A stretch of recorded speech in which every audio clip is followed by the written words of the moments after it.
Genie Plus is getting kicked out of the Magic Kingdom and the rest of Disney World. Here's everything you need to know for your next vacation.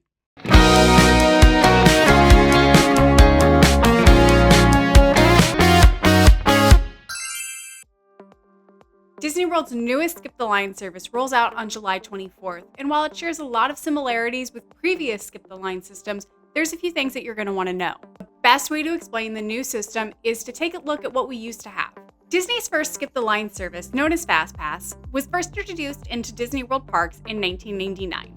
This system allowed guests to obtain a physical Fastpass ticket, which provided them with a return window when they could come back to the ride and experience it with no wait time. And if you were visiting the Disney parks during this time, I'm sure you remember running around frantically trying to scoop up those sweet, sweet spot savers that everybody was clamoring for. Just a few years later, a new system was introduced exclusive to Disney World called Fastpass Plus. This new system took advantage of the fact that everyone had a cell phone in their hand by the early 2000s. Guests were able to book Fastpass reservations right from the palm of their hand as they traveled throughout the park. And this was the introduction of Disney Park apps, where you could check on queue wait times, food availability, show times, and all kinds of great stuff that you need to know when you're traveling through the parks. But the biggest change that came with Fastpass Plus was the ability for guests to pre-book some of the attraction return times that they wanted to experience during their trip. Guests staying on property were able to pre-book experiences 60 days from the date of their arrival for the duration of their trip. Everyone else was able to pre-book 30 days before the date of the visit to their parks. With the introduction of Fastpass Plus, we also saw the introduction of attraction tiers, which we'll talk about more in just a minute. And then 2020 came, and we saw the unprecedented closure of Disney parks around the world. When the parks finally did reopen, there was no Skip the Line service available, and nobody knew if it was going to come back. But it wasn't long before we started hearing rumors and rumblings that a new service was on the way. And in 2021, we saw the introduction of Genie Plus and individual lightning lanes. Genie Plus is basically the digital version of the original Fastpass system, where guests can make reservations to return to attractions throughout their day at the park, but no pre-booking for anybody. Which brings us to Lightning Lane Multipass, Lilu Dallas Multipass, the latest version of Disney's Skip the Line service. Now, the best way to explain Lightning Lane Multipass is if Genie Plus and Fastpass Plus had a love child. It has all of the best parts of Fastpass Plus with the advanced technology and price tag of Genie Plus. Beginning on July 24th, guests will be able to purchase the new Multipass to make Lightning Lane reservations for their time during the parks. But guests that are staying on Disney property have a distinct advantage. They're able to pre-book their Lightning Lane reservations up to 7 days in advance of their arrival date. Now, there's an important detail in there that you don't want to overlook. 7 days before your arrival date, you can book Lightning Lane reservations for the entirety of your trip up to 14 days. So if you can afford to be at Disney World for 14 days, you can effectively pre-book your Lightning Lane reservations 21 days in advance of that final departure date. If you're not staying at a Disney World hotel, you'll be able to pre-book Lightning Lanes 3 days in advance of that day you're going to the parks. So if you're going on the 27th, you'll be able to pre-book those Lightning Lanes on the 24th. Now, when it comes to pre-booking those Lightning Lane reservations, there are a few things you'll want to know. Of course, everyone's first instinct is to book the most popular attractions that you've been waiting to go on, and it's the whole reason you book the trip, right? Space Mountain, Tron, Cosmic Rewind, Navi River Journey, Flight of Passage, right? That's what everyone wants to go on. Now, when you go to book those Lightning Lane reservations, you'll see that there's a bit of a caveat. Attractions in each of the Disney World parks have been divided into 2 tiers or categories. Tier 1, which includes some of the most popular in-demand rides, and Tier 2, which includes everything else. Of those 2 categories, you can pre-book 1 attraction from Tier 1 and up to 2 attractions from Tier 2. So let's take a look at what that means. Magic Kingdom, the Tier 1 attractions are Big Thunder Mountain Railroad, Jungle Cruise, Peter Pan's Flight, Space Mountain, and Tiana's Bayou Adventure. So when you go to pre-book your Lightning Lanes at Magic Kingdom, you will only be able to pick 1 of those attractions for the day. At Epcot, our Tier 1 attractions are Frozen Ever After, Remy's Ratatouille Adventure, and Soarin' Around the World. At Hollywood Studios, the Tier 1 attractions are Mickey and Minnie's Runaway Railway, Millennium Falcon Smuggler's Run, Rock and Roller Coaster starring Aerosmith, and Slinky Dog Dash. And finally, Disney's Animal Kingdom actually won't have any tiers. Everything will just be in one group, and you can book up to 3 selections from the whole park. Now, on the day you're visiting the parks, you will be able to book additional Lightning Lane reservations using the Multipass after using your first reservation of the day. After you use that first Lightning Lane experience redemption, you'll be able to book a 4th experience for the day. Then you'll be able to book another experience either when the return time comes around for that 4th experience or 2 hours after booking it. And it'll just continue dominoing after that. You get a fast pass, the return time comes around, you can book a new one. Or, oh my God, did I say fast pass? Oh, they keep changing it. Now, this new multi-pass rule where you have to use the first experience is a bit of a game changer, and it will make things a bit interesting. Personally, I'm a stacker.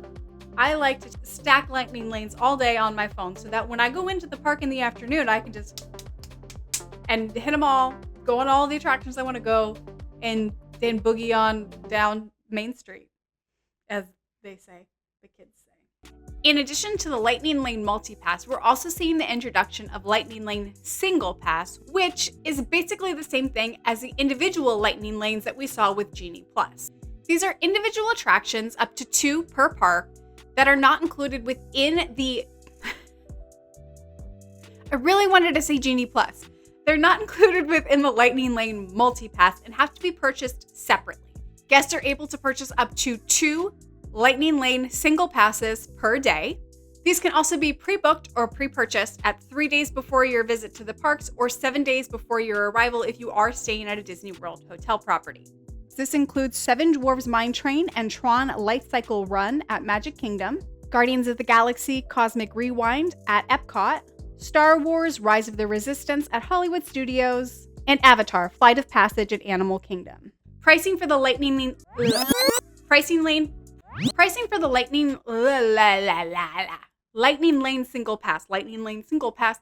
Single Pass. We don't yet know the pricing for the Lightning Lane Single Pass, but we expect that it'll be similar to what we saw with the individual Lightning Lanes during the reign of Genie Plus, which could vary anywhere from $12 per person per day per attraction to as high as $25, I think I paid once to go on Cosmic Rewind. So there is a big variance. And of course, if you're traveling with a larger group, these costs, they might add up. Tips and best practices. There's still a lot of things that we don't know about this new Lightning Lane Multipass and Single Pass system being introduced at Disney World. But we do have some predictions and recommendations if you'll be visiting the parks during this initial rollout. First and foremost, a good tip for any Disney vacation, but especially now with the consideration of this additional cost, is to figure out what's important to you. What attractions are your must-dos? Do you need to go on Cosmic Rewind for it to be worth the trip? Do you have a child that has been counting the days for Tiana's Bayou Adventure to open? Figure out what's important to your group, your family, your traveling party, and make sure that you prioritize those as you plan out your vacation. If you are staying on property and will be visiting the Disney World Resort across multiple days, you can give yourself a bit of an advantage in booking these Lightning Lane reservations backwards. Whatever's at the top of your priority list, consider scheduling that for the last few days of your vacation. There's a lot of different ways to experience Disney World attractions now. We have Lightning Lane Multipass, Lightning Lane Single Pass, virtual queue, and standby line for some attractions. Yeah, that's right. There's not even a standby line for every attraction. So while you're reviewing the things that are a priority on your trip, consider all of the different ways that you can get on that attraction. For example, if we look at the 3 biggest rides in Magic Kingdom, Tron Light Cycle Run has a virtual queue and a Lightning Lane Single Pass. Seven Dwarfs Mine Train has a standby lane and a Lightning Lane Single Pass. Tiana's Bayou Adventure is part of the Lightning Lane Multipass system and has a virtual queue but no standby line. Is anybody else getting confused?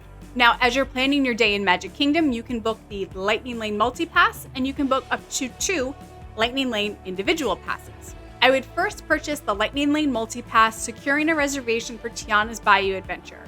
If you're not able to get the Multipass Lightning Lane, or if you want to try and ride Tiana's Bayou Adventure twice, then you'd want to save your virtual queue opportunities, which means if you'd like to go on Tron Light Cycle Run, you probably want to consider purchasing the Lightning Lane Single Pass to secure that reservation. Lastly, if you're in the market to go on the Seven Dwarfs Mine Train, First of all, don't. It's like 30 seconds. But if that's what you want to do, you're going to want to purchase the Lightning Lane Single Pass or plan to spend a lot of time in line because that queue is regularly over an hour. Magic Kingdom is the only park that has this specific problem with virtual queue, Lightning Lane, and Standby Lane overlapping, but both Hollywood Studios and Epcot have placed the most in-demand attractions in Tier 1. When it comes to Epcot, I absolutely do not recommend using the Tier 1 attraction for Soarin' Around the World. This attraction has a height restriction, which automatically reduces the size of guests eligible to ride this experience. Many guests forgo this experience if they have a fear of heights, and I have routinely seen the wait time for Soarin' Around the World be under half an hour at the very start of the day, and then at the very end of the day, ride Soarin' Around the World through the standby queue, or you'll likely be able to book an additional reservation later in the day. I would recommend securing the Tier 1 attraction reservation for Remy's Ratatouille Adventure because that ride breaks down a lot.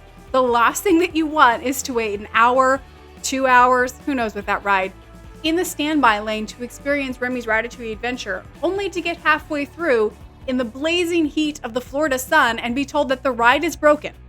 And don't get me wrong, Frozen Forever After has a very long line and arguably is the better attraction, but it's more consistent and reliable. Even though you're bound to be waiting in line, you'll be spending that time mostly indoors. The queue for Frozen Forever After is mostly indoors, and there's a much better guarantee that you're actually going to get to experience the ride at the end of all of that tedious waiting.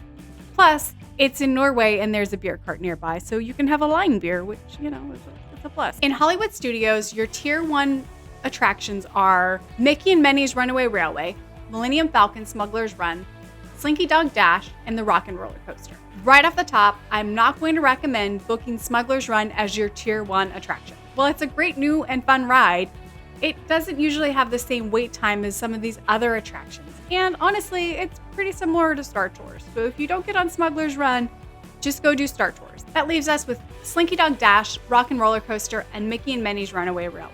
Rock and Roller Coaster has a 48-inch height requirement, which again is going to reduce the pool of guests who are even eligible to go on this attraction. It's a high-velocity, high-intensity roller coaster that goes upside down and corkscrews in the dark. It has a niche audience. Families with young kids, even some adults. I didn't go on this ride until this year when I'm a millennial. You can do the math. But my point is that I don't think this is going to be the top priority for Tier 1 attractions at Hollywood Studios. And that leaves us with Mickey and Minnie's Runaway Railway and Slinky Dog Dash. Looking at these two attractions, I would much rather stand in the primarily indoor queue of Mickey and Minnie's Runaway Railway than the outdoor queue in the middle of Toy Story Land in the very back of Hollywood Studios. Therefore, I'm going to say that the booking priority for Tier 1 attraction at Hollywood Studios is undoubtedly Slinky Dog Dash. And finally, at Animal Kingdom, there are no tier levels for the attractions, so you can just book any 3 attractions. I would recommend reserving the Navi River Journey, Kilimanjaro Safari, specifically at a morning time when the animals are more active, and then lastly, Expedition Everest, which is one of the most thrilling and popular attractions inside Animal Kingdom. The Avatar Flight of Passage attraction is part of the Lightning Lane individual pass system, so you will need to purchase that separately, or you can rope drop that attraction or go at the end of the night and get it. And finally, just a quick review. Again, there is a very high favorability towards being an on-site Disney World Resort hotel guest. If it is within your budget, it is more beneficial than ever to stay on property at a Disney World Resort, as it gives you a 4-day head start to pre-book those attractions over regular day guests. We don't know the full details of pricing and expense for these new services, but if we look at what Genie Plus and the individual Lightning Lane passes cost, we could see a variance of anywhere from around $12 to $25 or $40, depending on the service, the day, and the park. The biggest unknown here, of course, is participation. I fully expect the new Lightning Lane system, both Multipass and Single Pass, to be extremely saturated. My prediction is that many of the Single Passes will be sold out before you even get to the park on that day, and Tier 1 attractions will probably be booked before they're even open to the public. And the problem with the pre-booking is you can't wait until you get to the park and see whether or not you get a virtual queue before you make those additional reservation choices. Which means that virtual queue is probably going to be freed up a bit. So maybe that's the tip, is just plan on doing virtual queue. There is so much that we don't know yet about the new Lightning Lane system. The biggest questions are how quickly are they going to sell out, how many people are going to participate, and how is it going to impact virtual and standby queues. We'll be testing out the new Lightning Lane system in early August, so make sure you're following us here on YouTube as well as on social media. You can catch us on Instagram, Threads, and Facebook at the Pixie Dusted Planner, and follow along as we see what this new Lightning Lane system is all about. Let us know down in the comments what questions you have about Disney parks or the new Lightning Lane system, and we'll do our best to test out those theories and answer those questions.